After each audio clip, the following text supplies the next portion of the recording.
Bueno, muchísimas gracias a la Fundación Elga de Alvear, a la Universidad de Extremadura, por la participación en este curso de otoño. Y bueno, pues voy a empezar a hablar, como se dice así, de la parte más ardua, árida, porque supongo que entre el público, gente con conocimientos jurídicos, al menos todo el mundo tiene que tratar con normas. Nosotros simplemente al andar por una calle tenemos que tratar con normas, ¿no? O al conducir o al comprarnos algo. El derecho siempre está, ¿no? Pero hay términos que ofrecen cierta dificultad a la hora de interpretarlos de acuerdo con el derecho vigente hoy en día en España.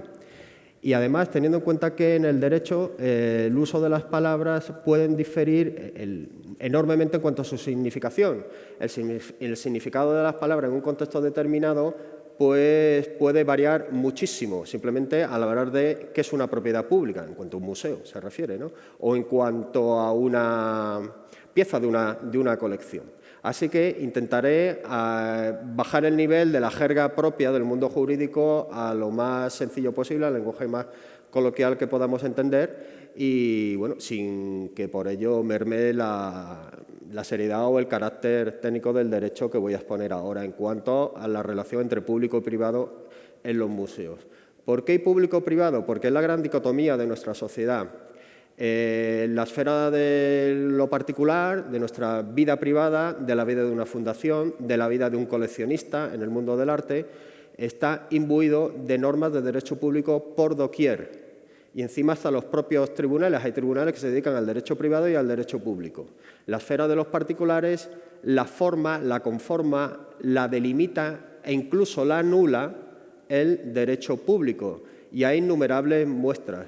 Acaba de salir hace poco, y me voy a poner en plan Francisco Umbral, un libro, voy a hablar de mi libro, que se llama La intervención pública en el tráfico de bienes culturales. Es de este verano. Y ahí se ve que, por ejemplo, el derecho de propiedad queda reducido a la mínima expresión en cuanto al tráfico no permitido de bienes culturales, que son mucho más que una obra de arte, antigüedades o cualquier tipo de que se le pueda atribuir un cierto valor cultural. Es más, puede ser objeto de contrabando y te quedas sin él, aparte de las penas a las que se pueda someter. Y encima es una restricción al libre tráfico de bienes y mercancías en la Unión Europea, que es uno de los principios sacrosantos de la Unión Europea, la libre circulación de bienes, personas y servicios. Pues aquí estos bienes quedan enormemente limitados por la intervención del poder público. Es decir, que en la balanza poder público-poder privado o facultades privadas hay que tener muy en cuenta que hay una de las balanzas que tira hacia abajo con una enorme fuerza. Un ejemplo, tanto en el Cuerpo Nacional de Policía como en la Guardia Civil como en los Mossos d'Esquadra hay unidades especializadas en protección de patrimonio histórico. Simplemente la mayor fuerza coactiva es el derecho sancionador y el Código Penal y actúa muchísimo. Y además están, en cuanto a la lucha contra la expoliación o contra el tráfico ilegal de bienes, pues diversos tratados internacionales. Recordemos sin más el caso de la infanta Mercedes, que es objeto de ahora de una serie que está muy de moda, donde, claro, ¿qué ocurre? ¿Quién es el dueño de algo en alta mar? O cómo desapareció la campana de Cristóbal Colón, de la nao Santa María, que tiene una historia también muy rocambolesca y muy de cine o de novela de Pérez Reverte. Pero bueno, hay elementos que influyen muchísimo. Entonces, sin más, vamos dentro del enorme mundo del derecho y del derecho del arte, que es una especialidad, ya hay despachos que tienen su sección del derecho del arte, me voy a referir poquito a poco a la gestión concreta que nos tiene hoy reunidos aquí. La gestión de un museo. ¿Qué es un museo? ¿Qué podríamos entender por un museo? ¿Cómo diferenciamos un museo de una galería de arte, de un señor que tiene cosas, de un almacén privado de bienes arqueológicos? Esto no es baladí, porque en primer lugar la calificación o el anuncio de lo que pueda ser un museo en algunas comunidades autónomas en España está sometido a autorización administrativa, en otras no. O a efectos de protección frente al expolio. El caso de un señor que tenía en una nave en Jaén cientos y cientos y cientos de piezas de arte ibérico que fueron confiscadas en su día por la Guardia Civil. El señor salió absuelto. Es decir, ¿qué entendemos por un museo? ¿Qué puedo tener en mi casa? ¿Qué es un museo? Y aquí está la famosa definición, bueno, no se la voy a leer, del Consejo Internacional de los Museos, pero hay, que supongo que ya la ha leído, la lectura visual es mucho más rápido que la vocal, es este aspecto, sin fines lucrativos y permanente, porque la podemos contraponer, si la has leído ya esta definición, a la siguiente, que es la definición, se dice en derecho auténtica, la interpretación auténtica del concepto de museo. Y ahí, fíjense, está el carácter de permanente, pero frente al anterior, sin fines lucrativos. Aquí no aparece. Más o menos tienen el mismo concepto en cuanto a los fines, pero ni el interés lucrativo ni posiblemente la función cultural en sentido estricto son delimitantes. Hay una clara diferenciación. Por supuesto, lo que importa en un Estado de Derecho es la definición legal, que es esta, la Ley del Patrimonio Histórico Español, la Ley 16/85, y las leyes de las comunidades autónomas a las que tenemos que referirnos en cuanto a las competencias que realice una administración. Bueno, pues aquí vuelvo para atrás, que la primera, este es el Museo de Arte Contemporáneo de la Ciudad de León, uno de los ejemplos de creación de entidades culturales a nivel provincial, fuera de los grandes centros culturales que hay ahora en España, principalmente Madrid y Barcelona, y, por ejemplo, destaca en cuanto al arte contemporáneo la Ciudad de León y, por supuesto, hay que citar a Málaga, que es una de las capitales con mayor atracción museística de España en la actualidad. Vamos, es que Málaga no tiene nada que ver con la que había hace 20 años con la que hay ahora, y eso ha sido gracias a los museos y a las fundaciones. Bueno, y dado que soy de Cádiz y no puedo evitarlo, este es el museo de Camarón, de reciente inauguración, por supuesto en la ciudad de San Fernando, en la isla. Es decir, hay museos más generales, dentro de su campo, museo de arte contemporáneo o dedicados a una persona, que cabe aquí perfectamente en el concepto tanto museístico de la definición como el concepto jurídico de la definición. Bueno, esto no hace falta, el Museo Nacional de Arte Reina Sofía, con el famoso Guernica de Picasso. Veremos qué entidades pueden gestionar un museo. Los grandes museos estatales están, no todos, gestionados por el Ministerio de Cultura. Otros no. Este depende de la Armada. Es el magnífico Museo Naval dentro de la milla de oro de los museos del Paseo del Prado de Madrid. Al lado está el Museo Postal, que depende del Ministerio de Fomento. Y tienen también ese valor cultural. Al frente de este museo hay un especialista en arte y al frente de este museo hay un capitán de navío. O sea que las diferencias varían, se notan. Bueno, esa intervención pública a la que he hecho referencia. Intervención pública porque, fíjense, esto ya aparecía en las normas frente al expolio, principalmente, esa es la idea principal, proteger el patrimonio cultural, aparecían ya en normas medievales. Sobre todo iglesias, camposantos, ya aparecían normas en el ordenamiento jurídico medieval. Y, por supuesto, con la Ilustración se le da el gran impulso. ¿Qué tenemos con la Ilustración? Los gabinetes de Historia Natural, la fundación de las Reales Academias, por ejemplo, la Real Academia de Historia, que es la que se encarga de velar de la custodia del disco de Teodosio, este disco tan famosísimo, del cual hay una copia en el Museo de Arte Romano de Mérida. Cosa que supe hasta hace poco. Yo me creía que lo original hasta que me detuve en leer la etiqueta. Que hay que leer, las etiquetas hay que leerlas, ¿no? Los cartelitos que ponen al lado de las obras. Bueno, y ese afán tiene un valor histórico. ¿Por qué? Y una modulación histórica. Porque la gran destrucción del patrimonio histórico español se debió no tanto a la invasión napoleónica, sino como a las desamortizaciones. Es decir, lo que no ha destrozado una enorme guerra que depauperizó España en el siglo XIX, lo hizo una supuesta burguesía que acaparó los bienes municipales y eclesiásticos en España. Y de ahí que se demoliera y se expoliara muchísimo. O que luego, a principios de siglo, frente a esta reacción se promulgaran normas como la Ley del Tesoro Arqueológico Nacional de principios del siglo XX para hacer frente al expolio, por ejemplo, de los frescos de la ermita de San Modelio, de Berlanga de Soria, o que estuvo a punto la Casa del Mono de aquí de Cáceres de terminar en Estados Unidos. pero a punto, ¿eh? Lo que pasa es que al final no se vendió. O que el edificio más antiguo de Estados Unidos sea un monasterio segoviano, que está en la Florida, es un lugar de bodas, banquete y bautizo, la BBC famosa, ¿no?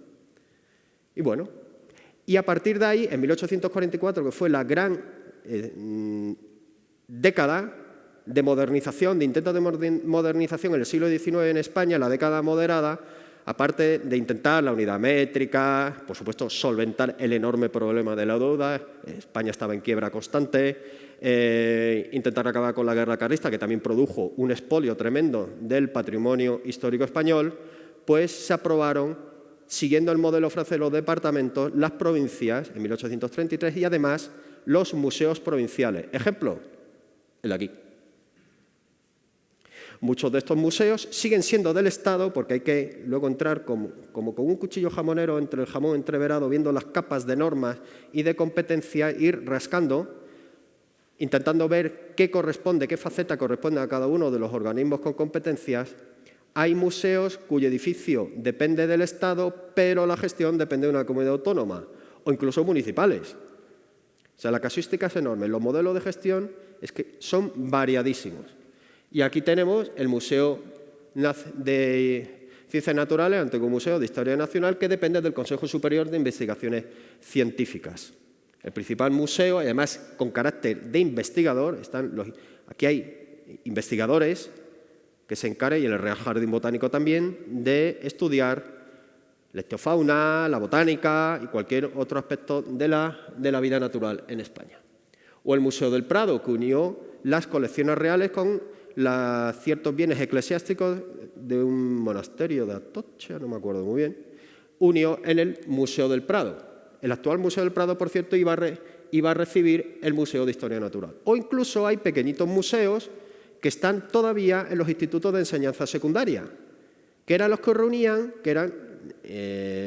teniendo muy pocas universidades en España, los que reunían un cierto equipo científico que se encargaba de estudiar pues, los restos paleontológicos, los restos arqueológicos, los restos naturales, la vida silvestre en España. Y ahí todavía hay institutos, en el Mediterráneo hay varios, en Alicante, en Barcelona, en Castellón también, que albergan pequeños museos de historia natural.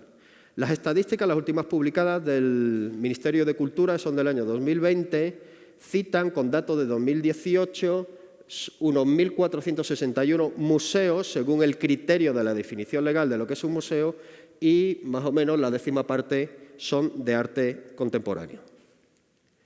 Bueno, la iniciativa privada, ya hemos visto, en parte, el poder público y luego la iniciativa privada, donde se ha citado esta mañana, la colaboración público-privada puede mejorar muchísimo la situación hoy en día en nuestro país. Bueno, hay que recordar aquí que la principal entidad privada poseedora de bienes culturales en España es la Iglesia Católica, a través de una miríada de personas jurídicas, de órdenes religiosas, de monasterios, sus conventos, etc. Fundaciones, hay muchísimas. Y además esto es un falso mito. Cuando pregunto por ahí de quién es la Catedral de Cáceres, todo el mundo dice, eso es público. Dice, no, es de la Iglesia. O al revés, ¿esta ermita de quién es? De la Iglesia. Dice, no, es de una orden o de una cofradía privada que tiene su ermita, o de un pueblo que tiene su ermita. ¿Qué hay que hacer? La investigación registral. Investigación registral que se tiene que apoyar en datos ciertos o en documentos históricos para saber, en primer lugar, de quién podría, y lo digo en condicional, de quién podría de ser un determinado bien. Y si ya tengo una cierta idea de quién es el titular del continente, tendré una cierta idea, y en derecho se utiliza muchísimo los abrevios de modo, posiblemente de quién es el titular de los bienes que alberga ese bien inmueble. Pero son indicios, indicios a la hora de saber la primera pregunta. Bueno, ya sabemos la primera pregunta, que es, ¿esto qué es? Un museo. Bueno, y después, ¿de quién es? ¿No? Y después, ¿quién tiene las potestades de gestión? Son esas capas, como un hojaldre, como un tocino entreveradito, que van montando el sistema jurídico sobre una cuestión determinada. Hay unos planes de catedrales y también de abadías, conventos y monasterios que intentan sobre todo el mantenimiento de estos inmuebles. Y se regula las líneas generales, los acuerdos con la Santa Sede. Incluso esto hay casos que se llevan a juicio. Por ejemplo, una determinada obra en la Catedral de Ávila. Esto llegó hasta el Tribunal Supremo. En la Catedral de Ávila se intentó un proyecto de restauración de uno de los altares que fue denegado por la Administración autonómica porque afectaba a la estructura y al orden del conjunto según los criterios de los técnicos de la Administración autonómica. Por otro lado, hay ayudas al mecenazgo, el 1,5% cultural, no es ya el 1% cultural, el 1,5%, pues muchos de estos sirven para la restauración de bienes eclesiásticos. Y bueno, también hay que citar, por supuesto, las leyes de fundaciones y la del mecenazgo. Mecenazgo que, bueno, se intenta ir mejorando poco a poco la desgravación fiscal y las ayudas a las entidades y personas físicas que intenten proteger o dar dinero al patrimonio, desgravaciones fiscales o incluso la declaración de excepcional interés público para proyectos culturales de enorme prestigio, para lo cual se prevé que quien ayude económicamente a eso tendrá una desgravación fiscal extraordinaria. Bueno, y aquí cito, pues este es no sé si se lee, Real Monasterio de Santa María de Sigena.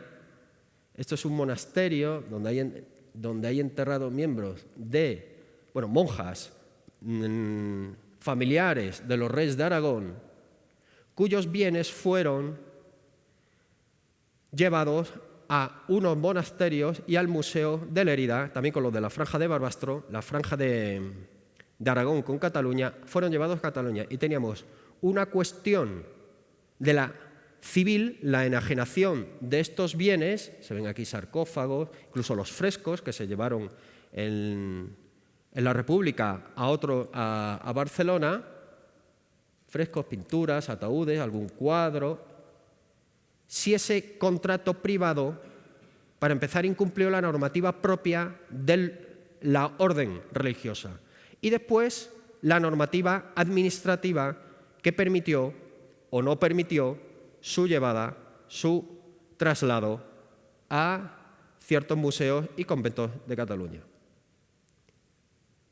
Había dos cuestiones, la civil y la administrativa. Aquí venció sobre todo la cuestión civil porque esa enajenación y ese traslado fue considerado ilegal. Y ahora estamos en medio del proceso de retorno a Aragón de estos bienes culturales. Esto es una cuestión que ha llevado varios pleitos, varios años, incluso cuestiones de constitucionalidad, donde, fíjense, hay una sentencia civil que dice que retornen, pero la sentencia del Tribunal Constitucional dice que prima, en primer lugar, el lugar, valga la redundancia, donde está el bien y, por tanto, el poder de la comunidad autónoma donde está el bien.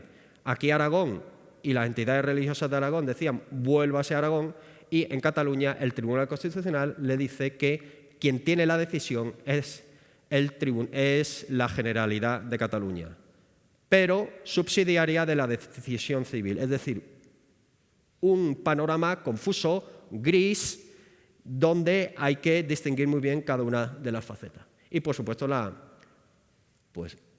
esta imagen es de aquí, obviamente. La iniciativa privada, y uno de los ejemplos más señeros que tenemos últimamente en España, pues es de la propia casa donde estamos reunidos, la Fundación Elga de Alvear. Bueno, las cuestiones de competencias. Junto a las cuestiones jurídicas hay también una cuestión sociológica, histórica o de poder. La competencia es poder, la competencia administrativa. Es decir, ¿de quién es esto? ¿Quién se encarga? Que es otra de las preguntas que hay que hacerse. Eso implica poder, poder de gasto, poder de decisión, influencia. ¿Qué ocurre? Que cuando hay interés político, social, económico, etcétera, todo el mundo es competente, pero cuando hay problemas, nadie es competente. Esto es así. Existen los conflictos positivos de competencia. ¿Quién era el competente en los bienes de la Franja de Aragón y del monasterio de Sigena? Había una lucha por tener entre el gobierno aragonés y el gobierno catalán a la hora de ejercer su influencia pública en estos dos aspectos, en estos dos asuntos, pero cuando hay problemas nadie es competente. Eso hay que entenderlo muy bien. Eso, porque la competencia es poder, Por eso los estatutos de autonomía se lucharon y se siguen discutiendo tanto. Para empezar, la capacidad de gasto. Bueno, ¿qué dicen en el reparto de competencia? Esto fue discutido en una sentencia que, bueno, aparece ahí al final. He puesto aquí en negrita, aparece aquí museo, dice gestión. Le corresponde al Estado, en la Constitución Española del 78.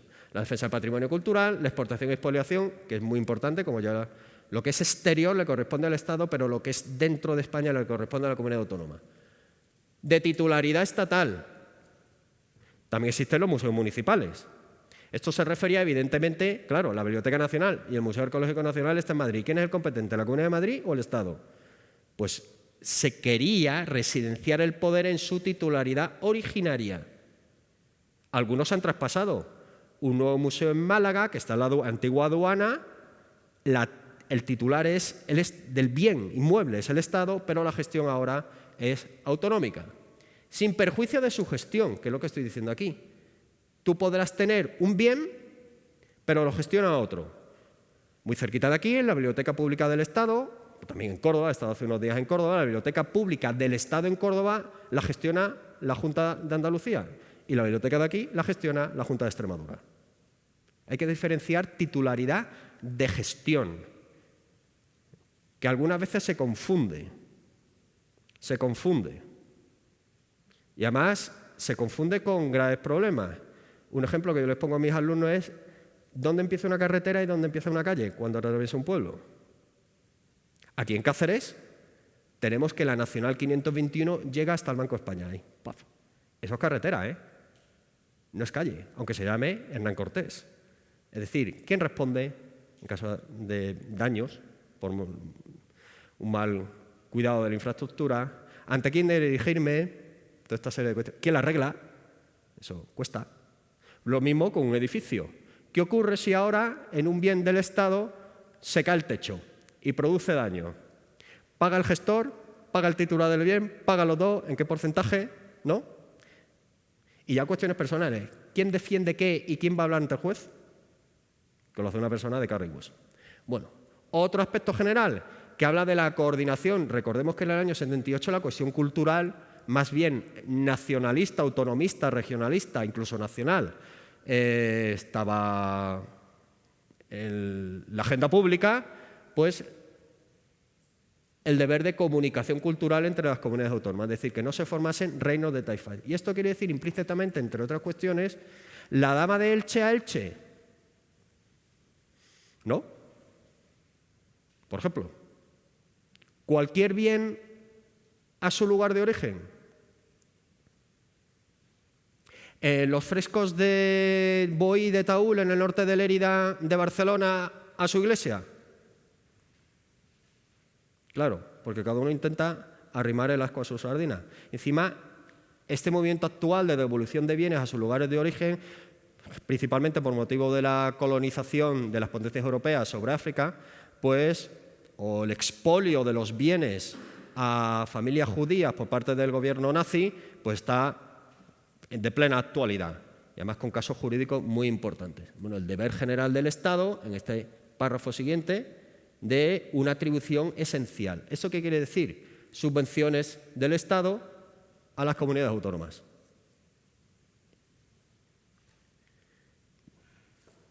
Las comunidades autónomas, ¿qué tienen? Es el reverso. ¿Qué tienen? Aquí hablamos de interés. Dos conceptos jurídicos muy importantes. El segundo es el interés, porque todo está en una comunidad autónoma, pero hay interés regional frente al interés general o estatal, que es nacional. Si lo doy para atrás, aquí habla titularidad frente interés. Esto es mío. ¿Te lo podré ceder o no? Por ejemplo, el Museo de Arte de Cataluña. Una cuestión, la terminología es importantísima, porque aquí hablamos, según la teoría romántica, el romanticismo en el sentido político, el romanticismo político, fue el creador del nacionalismo. Y ahí las palabras son muy sutiles. Cuando aquí dice Museo Nacional de Arte Romano, nacional no significa lo mismo que Nacional de Cataluña aquí, aunque sea la misma palabra, significa lo contrario. Y eso hay que tenerlo muy en cuenta, ¿eh? Pero mucho. Nacional aquí no significa del Estado. En cambio, este es el Museo Nacional, pero gestionado por la Generalidad, el Museo de Arte Romano de Tarragona. Es el equivalente tarraconense del de Mérida.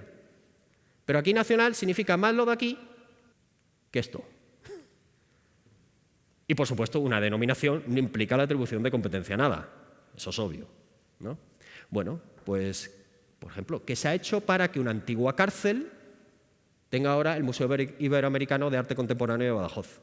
Una cárcel del Estado, perdón, un castillo, que luego fue una cárcel, y luego aparece en manos de la Junta de Extremadura. Ese íter administrativo y del registro de la propiedad y de atribución de la titularidad de un bien, pues tiene también su labor jurídica. Un bien estatal militar pasa a ser un bien estatal civil y pasa a ser un bien civil autonómico que alberga una colección en una cárcel. De esto hay muchos. Se quiere hacer en el famoso penal del Puerto otro museo. O otro penal que tiene un museo de arte contemporáneo es el Marco de Vigo, el Museo de Arte Contemporáneo de Vigo, que está en una cárcel, en pleno centro de la ciudad, pero en una cárcel a fin de cuentas. Bueno, y la principal norma que tenemos aquí es esta sentencia, cuya lectura es totalmente obligatoria. Aquí se trata de distinguir entre los conceptos de titularidad estatal, gestionados por el Estado o, a pesar de ser de titularidad estatal, por la comunidad autónoma, y luego el interés de una comunidad autónoma. En Extremadura, ¿qué dicen los estatutos de autonomía? Vamos a fijarnos en una cuestión. Extremadura, que es la llamada comunidad autónoma de segunda categoría frente a la del País Vasco, Cataluña, Andalucía y Galicia, las históricas más, la andaluza, que eligió Sabía, pues tienen competencias muy parecidas. Competencia exclusiva. ¿Qué significa competencia exclusiva? Que tanto la legislación como la legislación de desarrollo, como la ejecución corresponde a la comunidad autónoma. Y luego están las competencias de ejecución. Competencia exclusiva, museo, aquí aparece otra vez esta coletilla, de interés, que no sean de titularidad estatal. Es el negativo o el positivo, la otra cara de lo que dice el artículo 149.1.28 de la Constitución. Si esto es de tu interés del Estado, pues yo tendré lo que sea mío y sea de interés regional, es decir, que no sea del tuyo. Competencias de ejecución significa que la legislación es la del Estado, la legislación de desarrollo también, pero la de ejecutar, es decir, arreglar una pared, comprar un bien, cederlo temporalmente por una exposición, etcétera, la competencia es la ejecución autonómica, que son aquellos de titularidad estatal cuya gestión no se reserva el Estado. Dos ejemplos de museos públicos o de instituciones museísticas públicas de Extremadura está el Bostel y Pérez Comendador, bajo la figura de consorcio. Ya veremos lo que es una figura de consorcio, donde se pueden aunar incluso con entidades privadas diferentes entidades públicas para la gestión de un determinado bien y con un fin concreto. Esto es muy difícil de entender. Algunas veces aquí hay casi disquisiciones bizantinas o místicas. Algunas sentencias del Tribunal Constitucional de 120 páginas no hay quien las entienda, Porque, claro, ¿qué interés tiene alguien? ¿Por qué tu interés va a ser superior al mío? ¿Cómo se coordina? Y encima las sentencias interpretativas que no deciden nada, sino si se interpreta así y se mantiene la dicción literal de la norma impugnada. Y claro, suponer que un funcionario 25 años después de dictarse la sentencia va a interpretar la norma según lo que dijo en una de las miles y miles de sentencias que hay del Tribunal Constitucional, pues harto complejo. Es bastante complejo. Bueno, a Cataluña, que es la que junto al País Vasco, también Andalucía, ha llevado el motor autonómico a mayores cotas de atribuciones de poder, tiene por aquí pues algo muy parecido. Sus museos que no sean de titularidad estatal, como es obvio. Y los museos de titularidad estatal cuya gestión no se expresamente el Estado. Y encima detalla, será mío, funcionamiento, la organización y el régimen de personal. Es decir, su personal, a quien tendré que pagar yo, a quien elegiré yo, ya va a depender de mí. Le podré exigir lo que diga mi régimen autonómico de personal, de empleados de la Administración. Su organización la dictaré yo y no alguien en el Ministerio de Cultura en Madrid. Y su funcionamiento diario, pues también lo dictará la comunidad autónoma. Básicamente lo que dice también Extremadura. Y este es el Museo de Arte Contemporáneo de Barcelona, también bajo la figura de consorcio, donde aquí entra una entidad municipal, el Ayuntamiento de Barcelona. Bueno, la gestión de los museos. Pero no solo de derecho público vive un museo público, los museos públicos también viven del derecho privado. La compraventa, la donación, un legado, una herencia, son normas que se rigen por el Código Civil y en el caso autonómico foral, donde exista derecho foral, pues por el derecho foral navarro, o el derecho foral catalán, el aragonés o cada uno de los diferentes derechos forales que se puedan dar o en Álava, en Vizcaya o en Guipúzcoa. No en el País Vasco, sino en Álava, en Vizcaya y en Guipúzcoa y en no todos los municipios. Se parecen, pero no son iguales. El Instituto Valenciano de Arte Moderno. Fíjese, está aprobado por una ley. Frente al Museo Nacional de Reina Sofía, un Real Decreto. Es una institución de derecho público, creada por el derecho público. Pertenece al sector público de la Generalidad de Valencia. Es instrumental, es decir, para un fin concreto, que es la gestión de los bienes allí alojados y la celebración de exposiciones, conferencias, todo lo que uno quiera. Y aquí pongo otro adverbio de modo, generalmente por el derecho privado, es decir, puedo comprar un bien y el contrato será un contrato de derecho privado. Y aquí hay una cuestión que entra en colisión con lo que acabo de decir. Esta palabra, el poder adjudicador, es una palabra que tiene que ver, que implica muchísimo, el carácter o no de una entidad, sea pública o privada, para someterse a la ley de contratos del sector público del año 2017, con un montón enorme de directivas, con una jurisprudencia enorme del Tribunal Europeo de Justicia y, por supuesto, del Tribunal Supremo, y con una incidencia de informes y dictámenes de las juntas consultivas de contratación pública enorme. Una fundación, por muy privada que sea, de derecho privado, incluso de iniciativa privada, si el control efectivo de la fundación es público y la mitad de su presupuesto al menos es público, se tendrá que licitar según la ley de contratos del sector público. Eso implica pública concurrencia, elegir al mejor, una mesa de contratación, etc. Cosa que es harto complicado, dificilísimo. Llevo 10 años enseñando contratación pública en mi facultad y cuesta entender algunas cosas, ¿eh? Y cuando aparecen 182 empresas, pues hay que evaluarlas una por una, claro. Es que esto es así. Bueno, y su personal es laboral. Frente al Museo Nacional Reina Sofía, un simple Real Decreto, es una entidad del sector público estatal. Sus relaciones patrimoniales son privadas en cuanto a la gestión de los bienes culturales que allí se gestionan. Y es un poder adjudicador, no administración pública, que tiene sus características especiales más laxas en el régimen de la ley de contratos del sector público. Una pequeña anécdota, si se puede evaluar una ley al peso, la ley de contratos del sector público tiene 100 páginas de BOE. Y encima la clave no está en lo que digan las 100 páginas de BOE, sino en las disposiciones transitorias y en las adicionales, que son las especialidades. Ahí es donde está la clave. Ahí es donde está la clave. Y hay muchas leyes y normas creadoras de museos públicos cuyo régimen transitorio, en sus disposiciones adicionales o incluso la Ley General Presupuestaria se permite que se acoja a las excepciones allí previstas. Es decir, que hay que leerse la letra pequeña. Y luego le daré un pequeño truquito que bueno, se lo explico al final. Y bueno, para intentar manejarse en esta maraña de normas.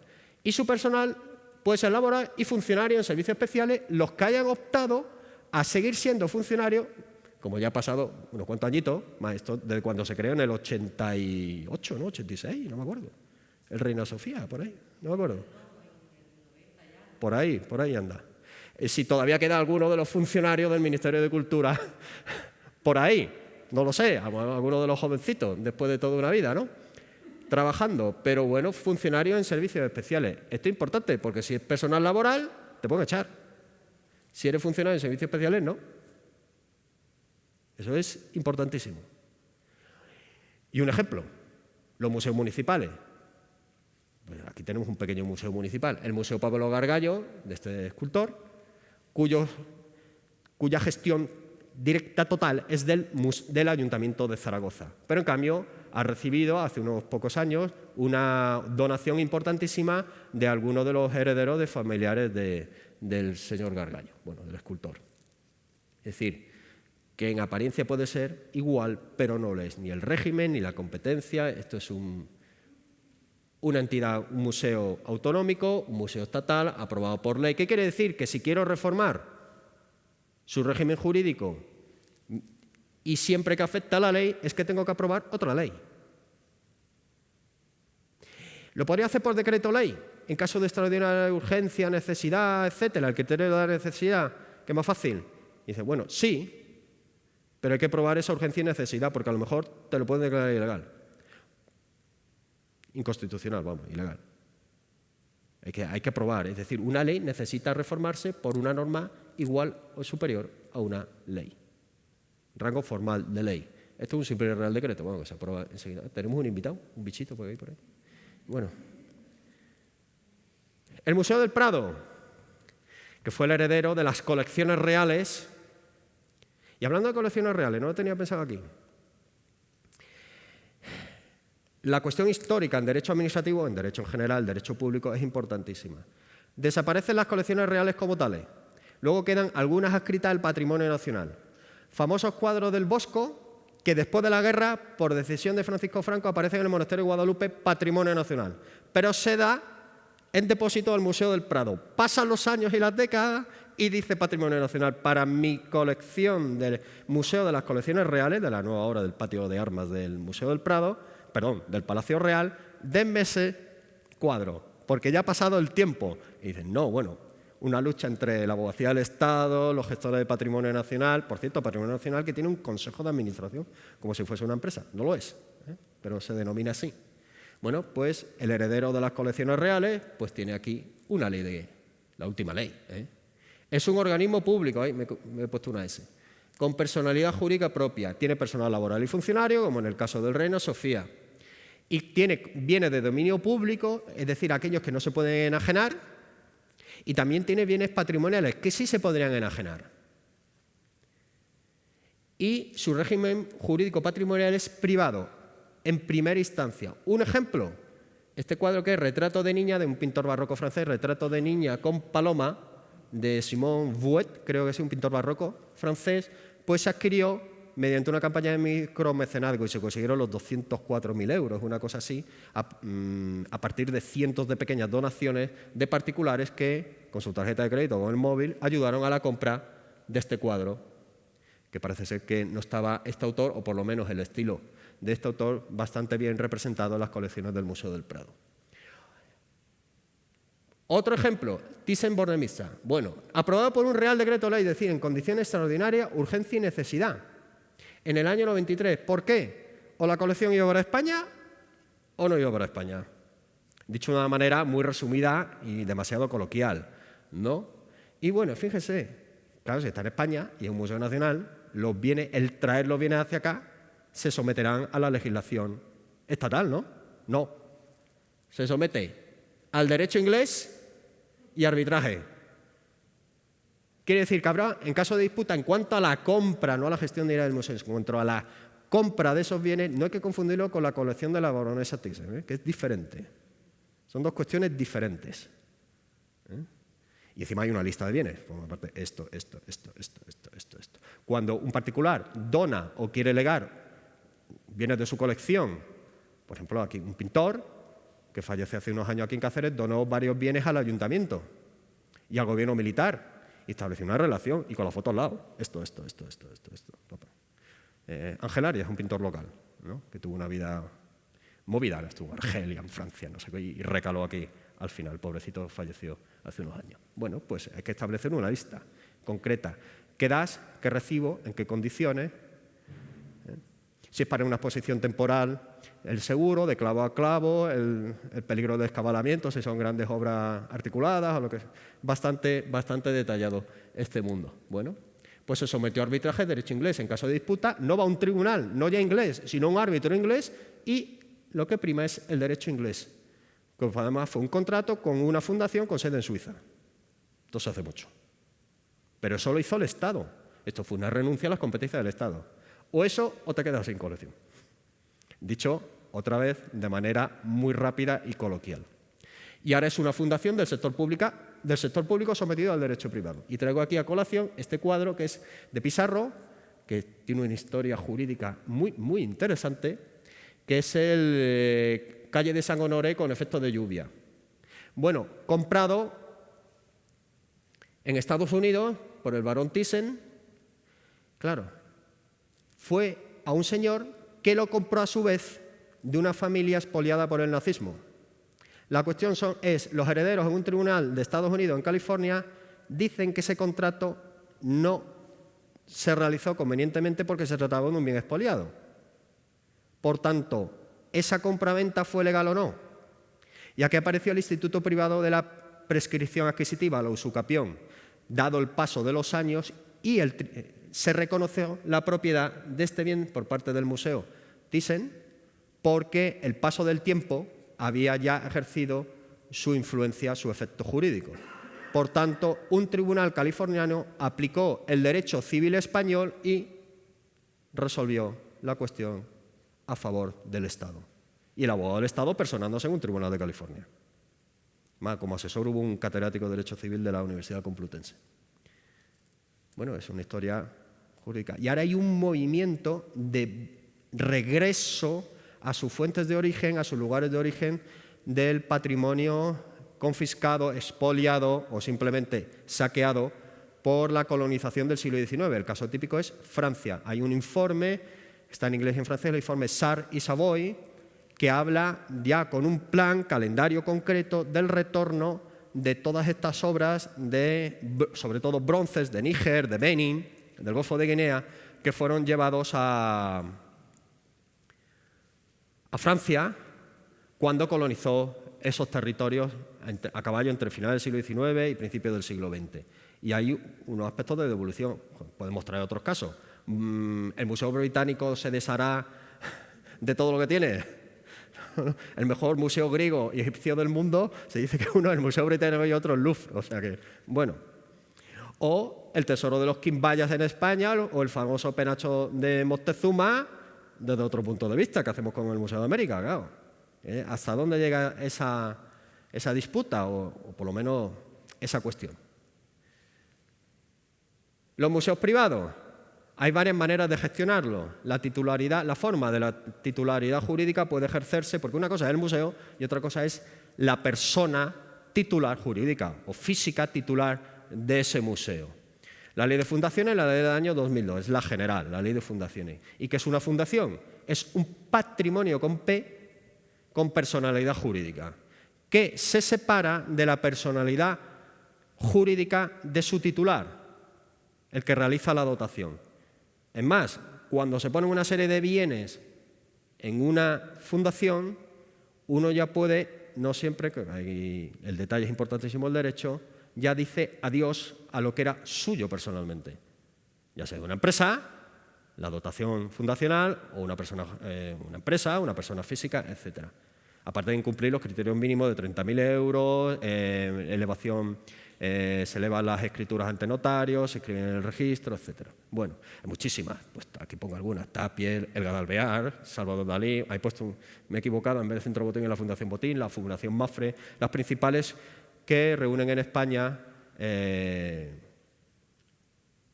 bienes de arte contemporáneo. También pueden ser sociedades mercantiles, pues una sociedad anónima. Y algunos famosillos, como el Centro Atlántico de Arte Moderno de Canarias, que en los años 50-60 hubo un movimiento cultural bastante curioso en las Islas Canarias. O el famoso Museo de la Ciencia y de las Artes. Son sociedades anónimas, por tanto te rige por la ley de sociedades anónimas. Dación de cuentas, impuestos, el IVA, todo eso conforme a la ley de sociedades anónimas. O un poco de todo. Vamos a ver, esto es importante. ¿Esto qué es? Un museo. Bueno, un edificio. ¿Dónde está? En el puerto de Bilbao. ¿De qué en el puerto de Bilbao?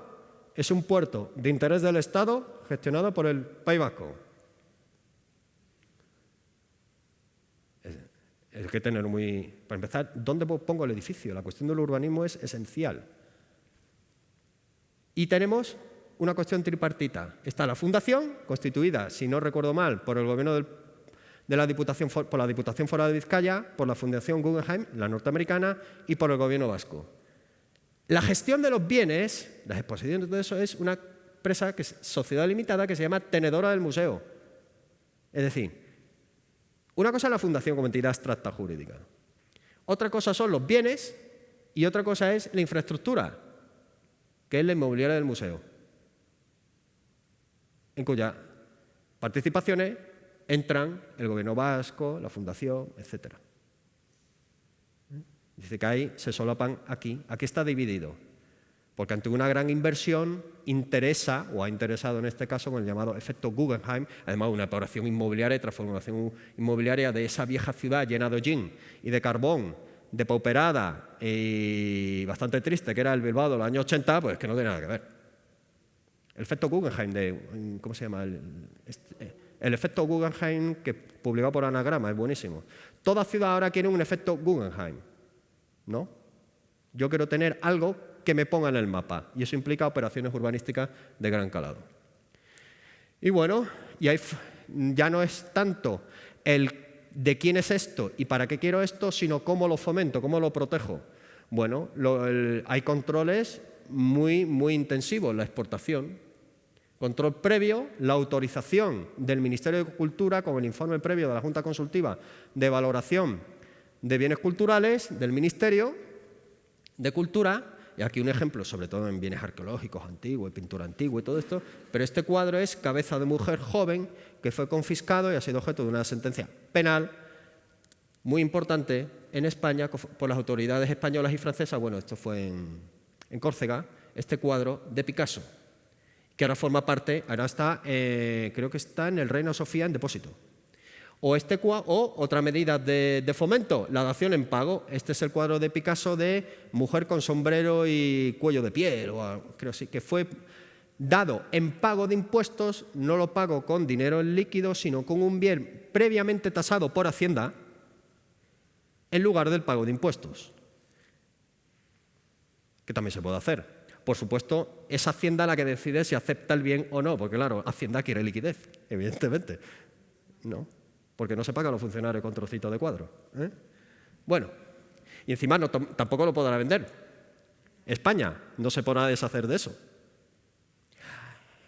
Si me permiten una pregunta, una cuestión de derecho-ficción, yo muchas veces, todos los años le pregunto a mis alumnos cuando les explico bienes públicos si a cambio de poner a cero la deuda pública de España, a cero toda, la estatal, la autonómica, local, toda, serían capaces de deshacerse del Museo del Prado continente y contenido.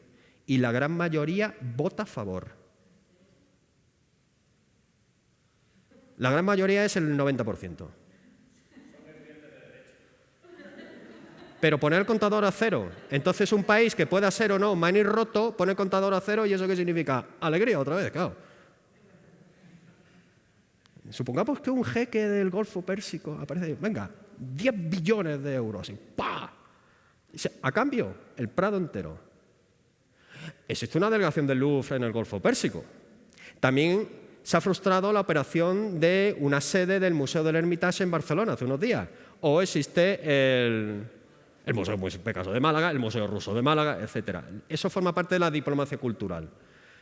Se dice que la gran apertura del mundo árabe y de una cierta distensión en Estados Unidos con el mundo árabe, a través, evidentemente, del país culturalmente más importante, que es Egipto, fue la exposición de Tutankamón en Nueva York, en los años 70.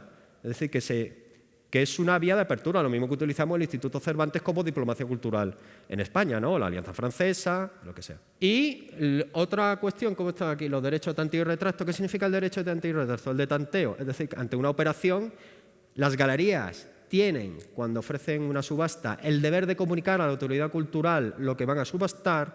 El Estado antes puede ejercer el derecho de tanteo o el de retracto. Ya se ha realizado la operación y al comprador se le paga lo que pagó y el comprador se queda sin el bien. Esto se hace, ¿eh? O la garantía, ¿dónde está por aquí? La garantía del Estado. Buscando en el Boletín Oficial del Estado, desde el 1 de enero de 2015 se ha realizado en 194 ocasiones. El protagonista aquí es el Museo Nacional de Arte Thyssen-Bornemisza. ¿Qué es la garantía del Estado? Pues un seguro más. Es decir, ante el riesgo de daños, la garantía la pone el Estado. Por ejemplo, se traen en préstamo obras de otras galerías, de otros museos del extranjero aquí, y por lo que pueda suceder, el Estado es el que paga. Y algunas de estas operaciones de 100 millones, 150 millones de euros, algunas 7 millones de euros, eso es poco. Pero se espera, evidentemente, que las compañías de transportes cumplan a rajatabla los criterios técnicos y no lleven, como vimos ayer, una pieza de chillida así. Pero era otra época, evidentemente. Bueno, es que además hay anécdotas. Cuando uno quiere, se pueden hacer las cosas deprisa y bien. Cuando se descubrió por parte de un labriego en Elche, la dama de Elche, a los 15 días ya estaba en París. Eso fue hace 100 y pico de años. O sea, se descubre, un francés se entera, habla con las autoridades de Francia en Alicante. Tiene que llevar un barco, recogerlo en no sé cuánto, y después atravesar todo Francia en 2 semanas. Pero en 1900, ¿cuándo fue? 1900 nada. También hay cuestiones curiosas. El tesoro del carambolo está en una caja de seguridad. ¿Cuál? Se supone que el Banco de España. Se supone, porque el ayuntamiento de Carmona creo que es, un ayuntamiento sevillano, que es el titular, dice que no lo da. Lo que hay es una copia la que se exhibe. El maravilloso tesoro del carambolo, cuyo yacimiento es una escombrera hoy. Si no, lo googlean, ¿se puede decir googlear? Sí, pues bueno. Bueno, medidas tributarias y todo esto. Como conclusiones, la panoplia es amplísima. La variedad de formas. Por ejemplo, quiero crear un museo. ¿Qué hago? Todo privado, todo público. Si es público, gestión directa, gestión indirecta, con un consorcio. ¿Qué porcentaje? Una sociedad anónima. ¿Qué porcentaje? Una fundación. La dotación fundacional. ¿Quién pone qué? Es decir, cuanto mayor sea el detalle, habrá menos riesgos de problemas. Pero también se crea, como nadie es perfecto y el mundo tampoco lo es, mayor rigidez en la gestión. Y me someto a una fundación luxemburguesa que vengo aquí, de esos de derecho internacional privado, también con sede en España, bueno, porque puede ser una fundación extranjera, con sede en el extranjero, la que tenga sus bienes aquí en España. Esto, que es la huida del derecho administrativo, esto es una expresión. Como el derecho administrativo, ley de contrato, el personal público, que si tengo que hacer un concurso o oposición para contratar a alguien, que sí, es más rígido porque hay que defender el interés general de la sociedad personificado en una administración pública, pues corro fuera de los límites del derecho administrativo. ¿Y a qué voy? A una fundación, a una fundación de derecho privado, a una fundación que sea de derecho público pero gestionada de forma privada, es decir, creo la entidad con norma de derecho público pero la gestiono como si fuese una entidad privada. Nombro al director conservador, al director gerente, etcétera, con total o con una cierta libertad. También lo nombro y lo destituyo, todo hay que pensarlo. Y bueno, esto es lo que hay que tener en cuenta: contratación, personal, el urbanismo importantísimo, tráfico de bienes culturales, cómo lo traigo, lo puedo exportar, no lo puedo exportar, la norma de los países de origen hacia acá en España, convenios internacionales de protección frente al expolio. Ahora la gran exportación de bienes arqueológicos, como es normal suponerlo, proviene de Irak, de Siria y de Libia. ¿Por qué? Porque esos países no existen. Y aparecen cajas en el puerto de Málaga, en la aduana. Cajas de fruta, con estos rollos de escritura cuneiforme y tal, tasado a 300 y pico de euros, para que no sea delito de contrabando. Esto es un caso real, Pero bueno, ven cajas de fruta. Y, por supuesto, fiscalidad, mecenazgo. Esto y muchas cosas más son las que hay que tener en cuenta en el día a día o en el día cero, en el momento cero, a la hora de aventurarse al enorme follón, pero apasionante, de crear un museo o de gestionarlo. Y bueno, yo lo miro desde el punto de vista abstracto, otra cosa es estar aquí. Pues muchísimas gracias.